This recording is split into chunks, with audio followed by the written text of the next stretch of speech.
Hello and welcome to today's video. Today I'm reviewing another notebook, and it's one that I really enjoy for a lot of reasons. This is the Onion Skin Journal. This is from an American company provided by Remy Road, and this particular notebook is the Traveler's Onion Skin Journal in charcoal with a clear foil embossing there. You can see that sort of light shining off there with the world map. We've got Australia down here where I am, and I'm down, if I point it out here, there. So, let's talk about this journal. It's called the Onion Skin Journal because it uses what is called onion skin paper. Onion skin paper is also known as airmail paper, and it is incredibly light and incredibly thin. It's basically translucent in a lot of ways. Now, it's not tracing paper, but this is the sort of paper that was, sort of created. It's a wood pulp paper, I should say. It's created for airmail. So to make letters nice and light, this is the kind of paper that was used. And you could get a lot of pages for the same weight as a regular paper. Some of the features of the Onion Skin Journal here is this beautiful linen cover. It's made in America, the book, by a third generation bookmaker, and it's beautifully done, absolutely stunning, great finishing, and this embossing on the front is absolutely beautiful, and it makes a really nice journal in that way. You're holding something that is actually really beautiful and really fun to use and nice. It's Smith sewn. It's got a matching ribbon here. Nice sort of parchment style end pages, which I personally really enjoy. It's got a nice old worldy sort of feel, which I think this book is kind of going for in a lot of ways with this airmail paper. And, the way that sort of paper cockles and gets crinkled when it's used, it kind of has that nice old worldy kind of feel to it. And of course, a big feature is this paper, of which there are 320 pages in here. So lots and lots of paper, lots of writing you can do, or drawing, whatever you decide to use your Traveler's Onion Skin Journal for. As I said, this is the charcoal with the clear foil. This particular version also comes in Hunter Green, which is a beautiful forest green with black foil on the front there, which looks amazing. And there's also a couple of other versions of this style of notebook from Onion Skin Journal, as well as soft cover linen notebooks and things like that. And a couple of different sizes as well, which is absolutely brilliant. This is A5, pretty stock standard A5. Now, you wouldn't necessarily need to put this into a cover, but it would fit in some A5 covers. You just want to make sure that they can accept sort of a hardcover format, because these covers are quite thick. It's 8.75 inches by 5.75 inches, which is sort of stock standard, as I said, A5 kind of size. Now, the paper, I wouldn't say it's ivory or off-white. It is quite white, but when you hold it up alongside a real white, like the Rhodia white paper here, you notice that it is slightly off-white, but it's a beautiful paper to write on because of that slight off-white color. It's a slightly bit more gentle on your eyes, perhaps. Now, we're talking about this notebook. We need to talk about how the paper reacts. They do say it is fountain pen friendly. So we need to see that, because there are a couple of things I do need to sort of say about this. So what I've done is I've done a page here where I've written out with some different inks and things. This I did in my opening video, and I will show just a little bit of that video here. I'd put this up on Instagram, 15-second kind of version of it, where I show some writing and I show you how it comes packaged and that kind of stuff. But this is what you get. I've written here also with Jahaban Bleu Austral, Robert Oster Velvet Storm, Twisby Blue Black, in a fairly wet Twisby medium there, Noodler's Bay State Blue, which is a real kind of mongrel of an ink to a lot of paper, and then a Pilot V-Ball, a Muji gel pen, a Uniball Jetstream, highlighter, Sharpie, Pilot Friction, and then a Tombow Mono. Now, the Pilot Friction did not like this paper. It kind of refused to write, and I've got a couple of theories about that. But you can see all the others perform relatively well. There's a couple of inks here, Noodler's Bay State Blue in particular, and Japan Bleu Austral, where we do get a little bit of feathering. They are relatively wet inks. They don't always respond the best on all paper. Also, this is an extra fine nib and relatively sharp, and so I think it actually also works on the surface of this paper. Now, if we look at the reverse, I also did a little swab there of Lamy Dark Lilac, because I think it's actually got a really cool bit of sheen there, and it just shows that it will sheen on this paper. And also you get nice shading and stuff, so I think it looks really nice on the surface here, with a slight, I will say, slightly slow dry time. If we look at the reverse, first thing we notice is just how much show through there is. Like, it's a lot. It's ghosting a lot.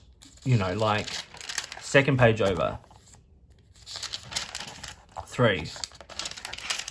You know, like, after a number of pages, you can still see through that. It is, as they say, slightly translucent and thin, which I like. But that, when I was talking about that, like, crinklingness of the paper, like, that's that kind of thing that I enjoy. I like that. But the Sharpie came through, Bay State Blue came through. Now, what else came through is there's a couple of bits from the V-Ball, a couple of bits from the Japan Bleu Austral, the swab, of course, but certain things like the TWSBI Blue Black in the wet, 580 medium didn't come through, even where we really put down a bit more ink.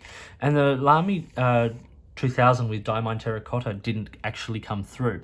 So some things will come through, but everything will show through. Everything. So just know that with this paper, this is not the kind of paper you can write on both sides with. Let's do a live writing sample now so you can see it in action. I have my Pelikan M805 here. This is inked with Colorverse Office Series Blue Black. So let's see what we get.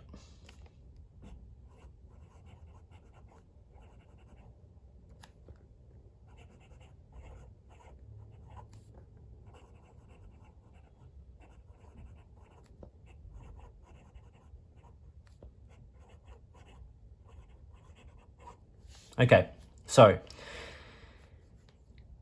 it's smooth paper. There's a little bit of feedback there. Not a whole lot, but it's smooth. Like, the tooth on it is very, very minimal.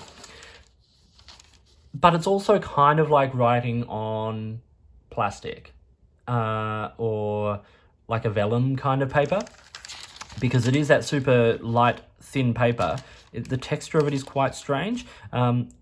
And the way the ink dries on it, it does take a bit of the colour out, I will say that. Like, the colours look nice, but it does take some of the colour out.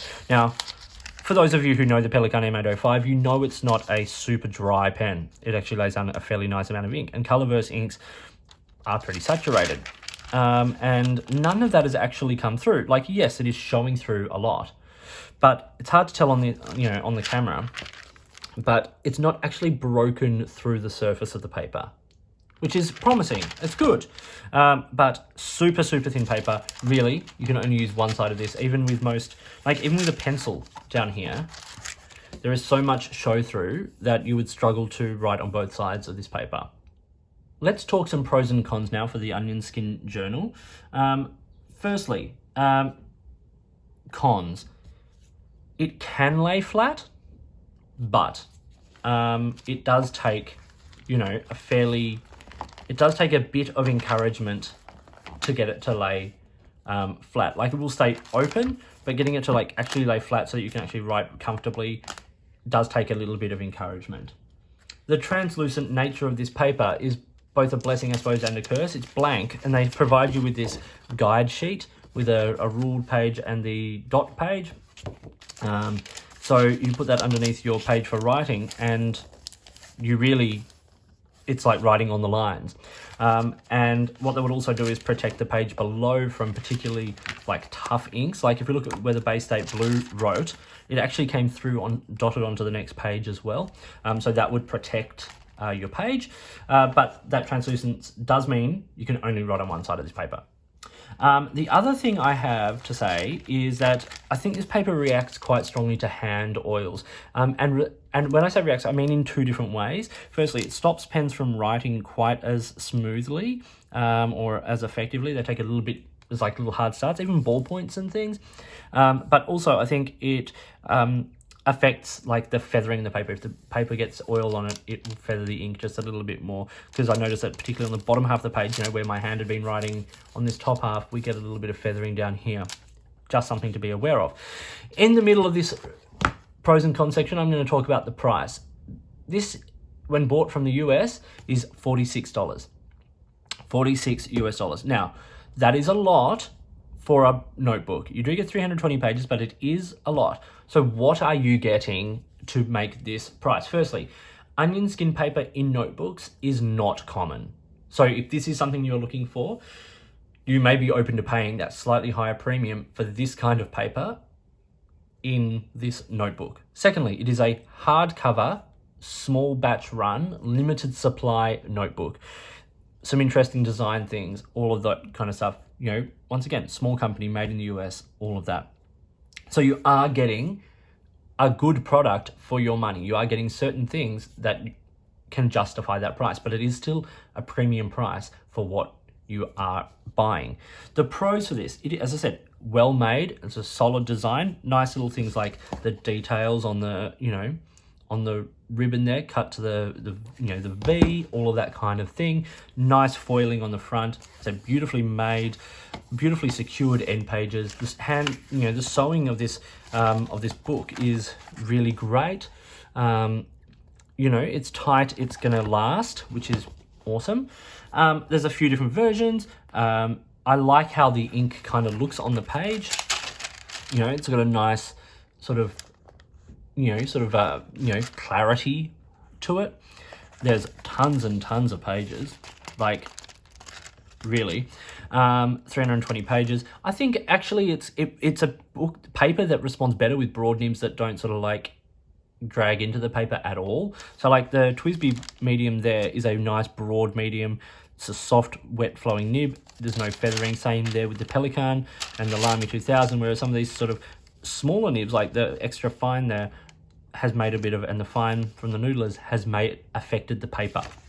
And finally, a personal reason why I enjoyed this notebook is kind of like the feel of it. Like, firstly, the external feel I really enjoy. But secondly, I like the feel and the look of the onion skin paper. I didn't think I would quite as much as I do, but I really do. I enjoyed writing on it and I enjoy how it looks. And I do like that sort of like, as they say on the website, cockled kind of paper that it gets at the end there. Like, it's nice.